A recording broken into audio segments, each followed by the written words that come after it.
This is a delightful mystery story about an unusual birthday cake that holds a surprising secret. Sit back, relax, and enjoy the sweet twists of the mystery of the birthday cake. Chapter 1: Mrs. Blacklock's Holiday Pie. Snow was falling softly on the streets of the little town of St. Mary Mead, creating that special atmosphere of pre-Christmas magic so beloved by Miss Marple. She sat by the window in her drawing room, sipping tea and watching the neighborhood children build a snowman. There was a knock at the door. It was young Emily, the housemaid, with a note from Mrs. Blacklock, one of the town's most prominent hostesses. Dear Miss Marple, I beg you to come for tea today. I have something rather unusual I wish to discuss with you. Yours sincerely, Dorothy Blacklock. Miss Marple smiled. She had known Mrs. Blacklock for many years. The woman was famous for her culinary talents and hosted celebrated holiday tea parties every year. But something about this note struck the elderly lady as odd: a slight tremor in the handwriting, nervous strokes. At precisely 4 o'clock, wrapped in a warm shawl, Miss Marple approached Mrs. Blacklock's imposing house. She was greeted by the hostess herself, usually impeccably composed. The woman now seemed visibly agitated. "Oh, dear Miss Marple, how glad I am to see you!" she exclaimed, but Miss Marple noted that the joy seemed somewhat forced. In the spacious drawing room, the other guests had already gathered. Dr. Haydock, the young brown couple who had recently moved to town, the local vicar and his wife, as well as the family's old friend, Colonel Bantry. On the table stood a magnificent holiday pie, a true masterpiece of culinary art, adorned with sugar flowers and little angel figurines. But it was not the pie that caught Miss Marple's attention. On its surface was a barely noticeable crack, as though someone had been in a hurry to cut into it. "I must show you something," Mrs. Blacklock said nervously, pulling a small object from her apron pocket. It was a gold ring with an emerald, very beautiful, yet looking as though it had been hidden away for a long time. "I found this ring this morning, inside the pie." The hostess's voice trembled. "You see, I didn't bake this pie. It was brought last evening by a woman in a dark cloak. She said it was a gift from a grateful client." Miss Marple examined the ring closely. Engraved on the inner band with the initials, *EM. How curious," she murmured under her breath. At that moment, the clock on the mantel struck 5, and a tense silence fell over the room. "You know, Mrs. Blacklock," Miss Marple broke the silence, "I believe this matter requires a more thorough investigation. Rings do not simply appear in pies for no reason." Chapter 2: The Mystery of the Green Emerald. Miss Marple thoughtfully turned the ring in her hands, watching the Christmas lights play across the emerald. EM. Those initials reminded her of something, but she couldn't quite recall what. "Tell me more about the woman who brought the pie," she said to Mrs. Blacklock. It was already dark. The hostess began, nervously twisting the edge of her apron.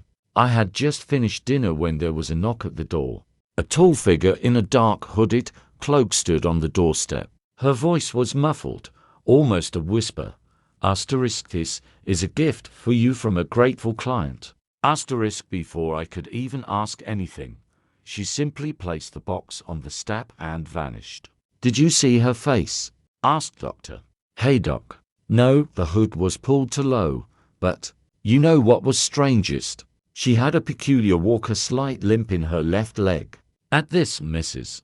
Brown suddenly spilled her tea on the tablecloth. "Oh, I'm so sorry," she exclaimed, hastily dabbing at the spill with a napkin. Her husband gave her an odd look but said nothing. "Now then, my dears," Miss Marple rose from her chair, "I suggest we conduct a little experiment. Let's imagine that each of us received a piece of this pie. But there could be something dangerous in it." The vicar's wife cried anxiously. "That's precisely what I was thinking," Miss Marple nodded. "You see, the crack in the pie is quite distinctive. Pastry usually splits like that when there's something hard inside.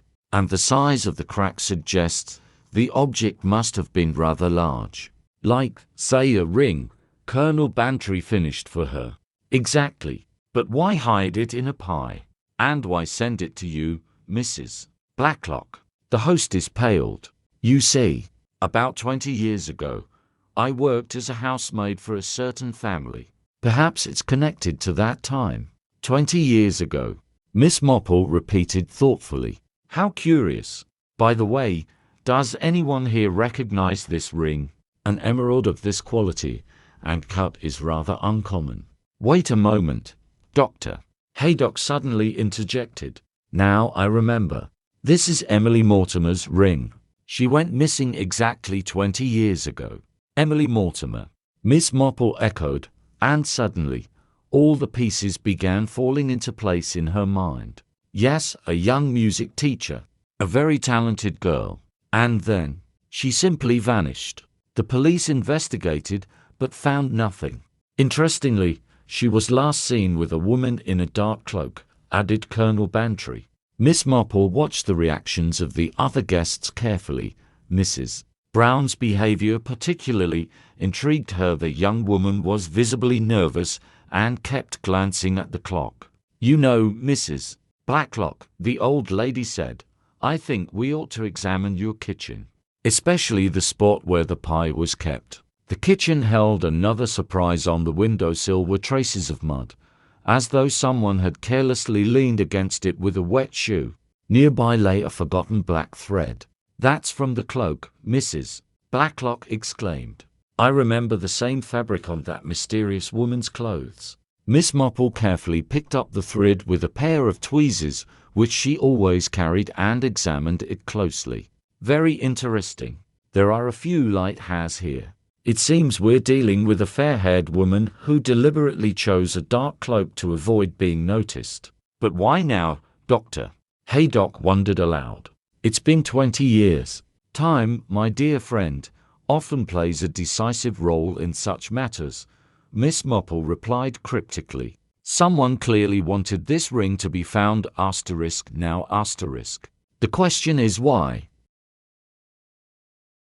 Chapter 3. Shadows of the Past. The next morning, Miss Marple was already on her way to the old manor on the outskirts of town where Emily Mortimer had once lived. The journey took longer than she'd expected. The snowfall had intensified, and even her warm shawl barely shielded her from the biting wind. The manor looked abandoned. Its windows were boarded up, and the garden was overgrown with weeds. Yet something immediately caught the observant old lady's attention: the neatly trimmed bushes by the entrance, as though someone had recently tended to them. Someone's been here, she murmured to herself, noticing fresh footprints in the snow. The tracks led to the back door, which was slightly ajar rather than locked. Inside, the atmosphere was peculiar. Dust coated every surface, but certain objects looked as though they'd been touched recently. The old piano in the drawing room especially stood out. Its keys were pristine, without a speck of dust. Miss Marple ran her fingers lightly over the instrument and suddenly spotted something glinting between the strings: a small golden key, cleverly hidden. How curious, she whispered, retrieving it. A key this size might fit a jewelry box or perhaps a music box. Just then, a strange noise from the upper floor caught her attention: the sound of someone moving hurriedly between rooms. She began ascending the creaky staircase, but the sounds abruptly stopped. On the second floor, she found a child's bedroom with surprisingly vivid wall colors. Someone had clearly been living here very recently. The bed was neatly made, and a framed photograph sat on the knitstand.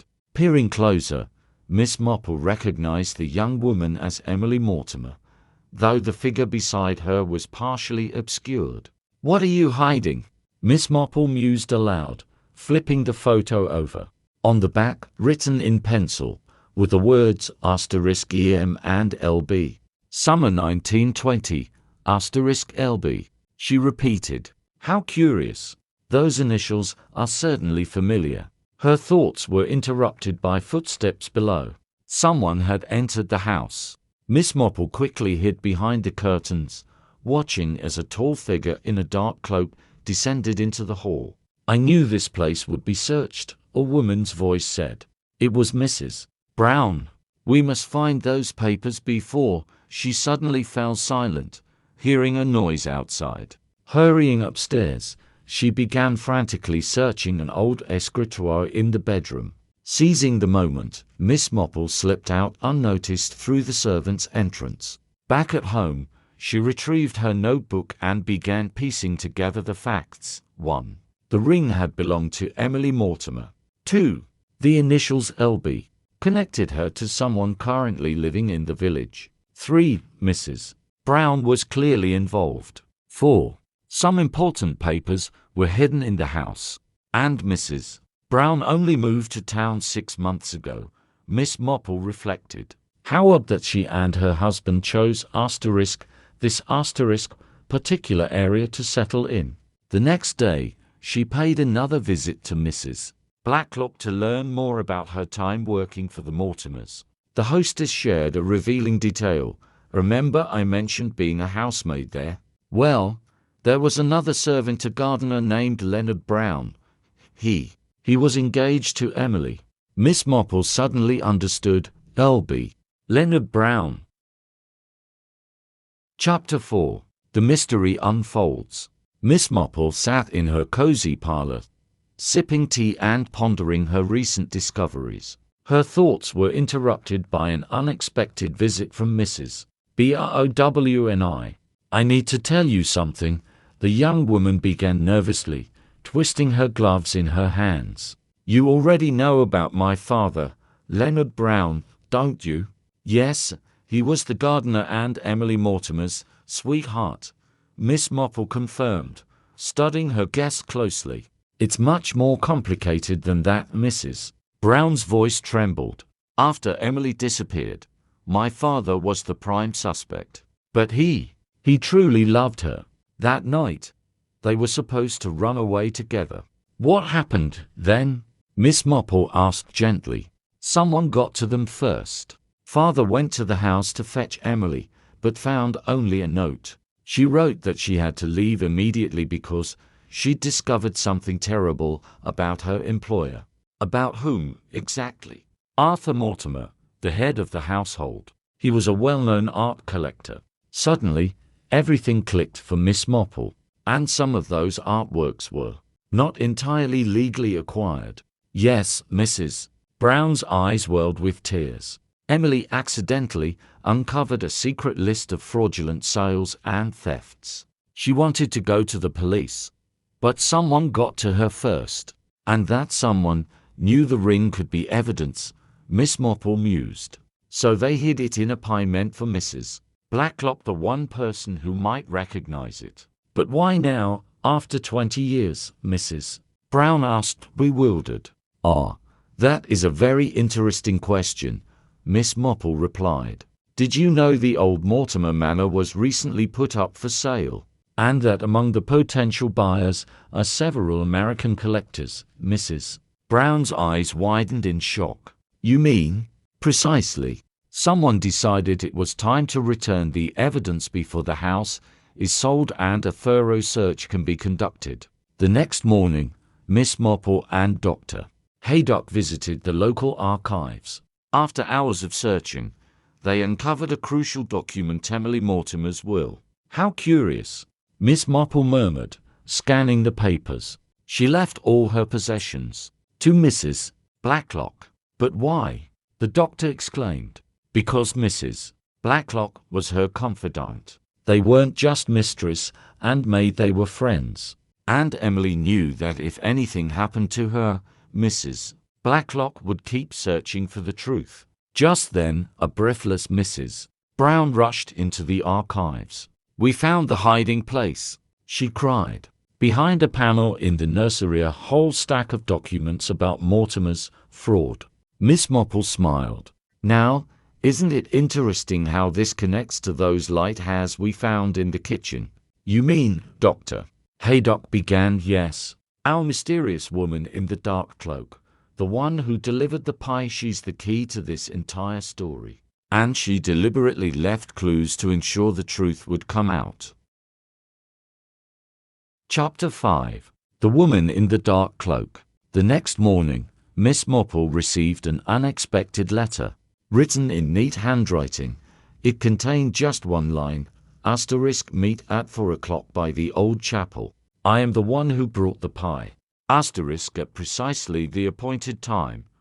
Armed with her umbrella and warm shawl, Miss Marple arrived at the meeting place. Inside the chapel, the dim light filtering through stained glass windows cast colorful patterns on the stone floor. I knew you would come, a soft, female voice echoed. From the shadows emerged a tall figure in a dark cloak, none other than Mrs. Blacklock's housekeeper, Miss Pringle. Miss Pringle!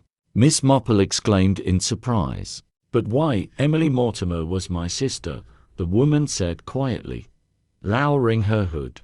After her disappearance, I took our mother's maiden name and altered my appearance.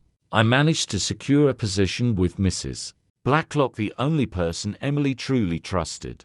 And all these years, you were waiting for the right moment. Miss Marple deduced, yes. I knew Emily had hidden documents in the manor, but Arthur Mortimer knew it too. He hired someone to watch the house all these years. Only now, with the house up for sale, has the surveillance weakened. And you decided the time had come to act. Miss Marple nodded. But why a pie? It was Emily's and Mrs. Blacklock's favorite way of exchanging messages. Miss Pringle smiled faintly. They often hid notes in baked goods when discussing important matters. And the limp? Miss Marple inquired. Just a sole insert in my shoe to disguise my gait. Though after all these years, I doubt anyone would remember such details. At that moment, the chapel door creaked open and Dr. Haydock entered with a police inspector. We found something else of interest, he announced. Among Emily's papers were notes about witnessing Arthur Mortimer disposing of a body, not a human one, but a forged Rembrandt painting. So that's why he panicked, Miss Marple exclaimed. He thought Emily had discovered the real crime, the murder of his business partner, which occurred just a week before her disappearance. What happened to Emily, then? Miss Pringle asked quietly. I believe she simply fled, Miss Marple replied. Went to America under an assumed name. According to the last entries in her diary, which we found, she was pregnant. Pregnant? Miss Pringle whispered, her eyes suddenly filling with tears. Then I have a niece or nephew out there somewhere. That was the final clue, the inspector added. We found a birth certificate for a child named Elizabeth Mortimer in a small New England town, L.B. Miss Marple mused. Lizzie Brown. How symbolic that fate led you to this house. Then my husband, Mrs. Brown began, entering the chapel with the other guests from that fateful evening. Your husband knew nothing, Miss Marple reassured her. It was merely a twist of fate. But now that all secrets are revealed, a new chapter can begin. Chapter 6. Threads of Fate. A week later, the same company gathered at Mrs. Blacklock's house, but the atmosphere was entirely different, bright and festive. Miss Marple sat in her favorite armchair by the fireplace, observing the scene. We've received a letter from America, Miss Pringle announced solemnly, holding an envelope with an American stamp. From my niece Elizabeth. And what does she say? Colonel Bantry inquired. That she's known the truth about her mother all along, Miss Pringle replied, her voice trembling with emotion.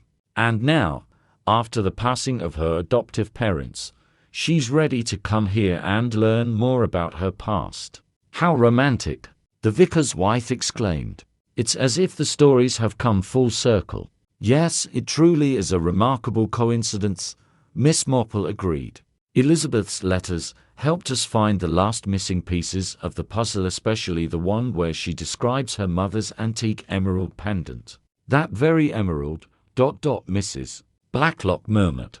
I remember Emily saying it was part of her grandmother's dowry. Which is exactly why Arthur Mortimer panicked when he learned the ring was missing, the inspector added. He thought someone had found all the documents and could link him to the forgery. And what became of him? Dr. Haydock asked. He died 10 years ago in Switzerland, the inspector replied. But his son, Charles Mortimer, is now assisting the investigation. He wants to clear the family's name. An interesting twist of fate, Miss Marple remarked. The one who tried to bury the truth is now helping uncover it. Just then, the maid Emily entered with a telephone, a call from America. It's Miss Elizabeth. Miss Pringle took the receiver with shaking hands. After a brief conversation, she turned to the group. She's arriving next week, and she's an art historian specializing in restoring old masterpieces. How fitting, Miss Marple smiled. The granddaughter of the woman who wanted to expose a forgery now works to preserve genuine art. What will happen to the manor, Mrs. Brown asked. Elizabeth wants to turn it into a museum, Miss Pringle answered. A museum of art and truth. She believes it's the best way to honor her mother's memory.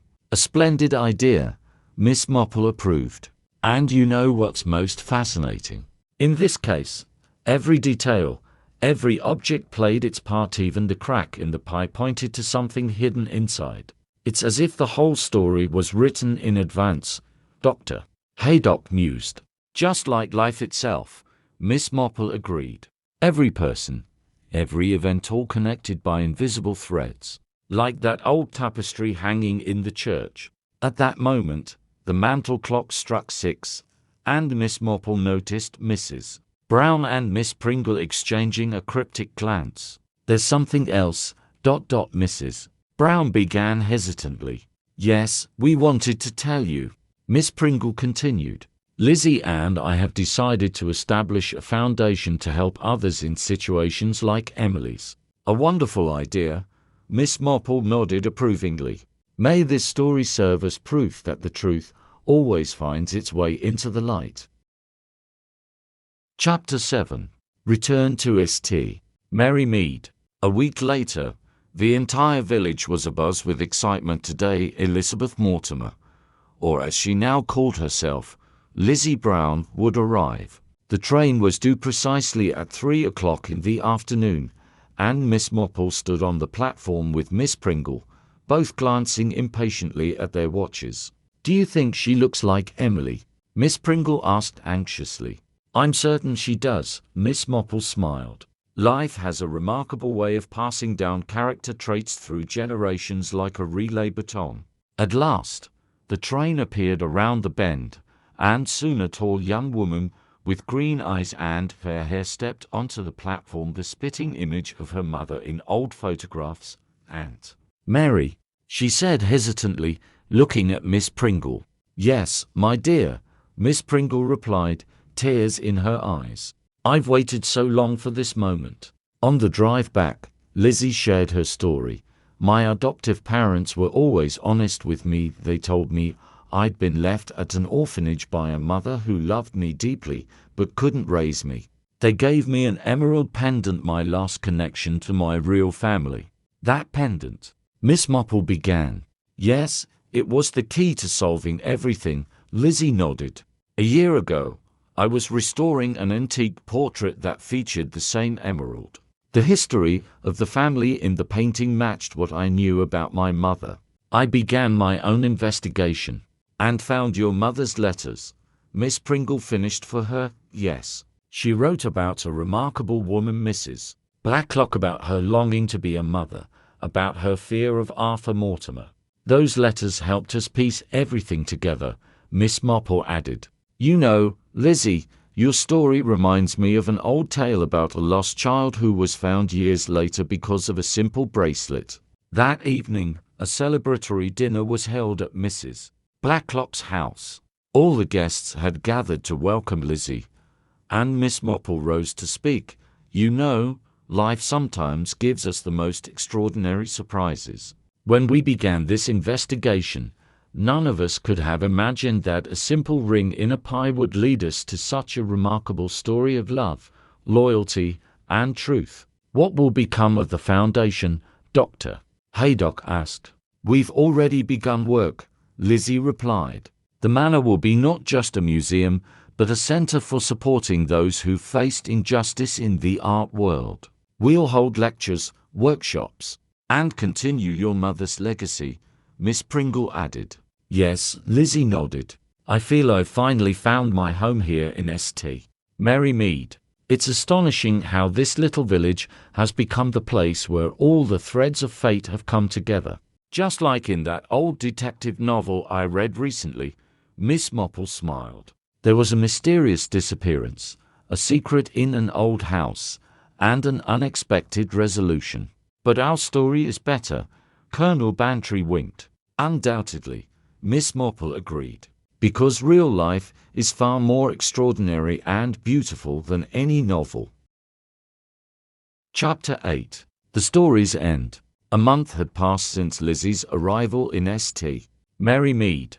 Christmas had come, and the old Mortimer Manor shone with lights, the ground floor now transformed into a museum, while the upper rooms have become a cozy home for Lizzie and Miss Pringle. How extraordinary, Miss Marple mused, standing by the Christmas tree in Mrs.